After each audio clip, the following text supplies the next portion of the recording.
પાણી પીધું એના બદલે અમે માફી માંગીએ છીએ। બોલો ખોજન માતા કી જય, બોલો સાબે માતા કી જય। ખૂબ ખૂબ આભાર।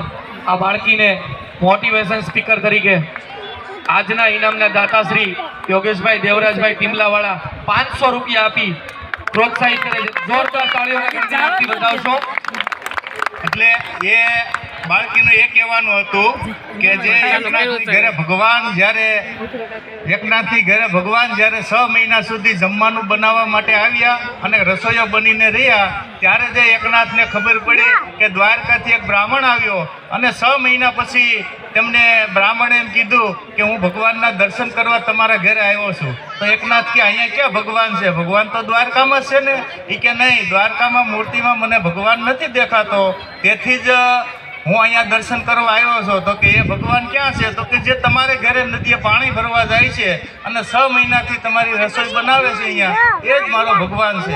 ત્યારે એકનાથને ખબર પડી કે હું જે ભગવાનનું કામ કરું છું એ 6 મહિનાથી જે ભગવાન મારી ઘરે રસોઈ બનાવે છે અને હજારો લોકોને અડધી કલાકમાં જમવાનું બનાવીને જમાડી આપે છે। એટલે 1 કલાકની અંદર અડધી કલાકમાં જમવાનું પણ બનાવે અને અડધી કલાકમાં હજારો લોકોને જમાડી પણ દે। એવો જ રસોઈયો તેમની ઘરે કામ કરવા માટે ભગવાન 6 મહિના સુધી એકનાથની ઘરે કામ કરીને આવ્યા। એટલે જ આ બાળકી દર અઠવાડિયે સ્વાધ્યાય કેન્દ્રની અંદર બાળ સંસ્કાર કેન્દ્રમાં જાય છે અને એમને જે બેન બાળ સંસ્કાર કેન્દ્રના જવાબદાર બેન છે તે દર અઠવાડિયે એક વાર્તા કરે છે, તે હંમેશા એને યાદ રહે છે।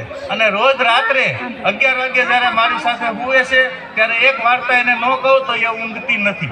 એનું કારણ કે એમ કે કોઈ પણ મને એક ઋષિની, કોઈ શ્રેષ્ઠ રાજાની કે કોઈ મહાપુરુષોની વાર્તા મને કરો, 5 મિનિટ વાર્તા કરો, પછી હું ઊંઘી જઈશ। એટલે એને એવી એક વાર્તા નહીં પણ એવી અનેક વાર્તાઓ યાદ છે અને બધી બોલે છે। એની સ્કૂલની અંદર ટીચરો પણ એને જ્યારે વાર્તાનો સમય આવે સ્કૂલની અંદર ત્યારે એ છોકરીઓને વાર્તામાં પહેલો નંબર લાવે છે અને એને ઇનામથી પ્રોત્સાહિત કરે છે।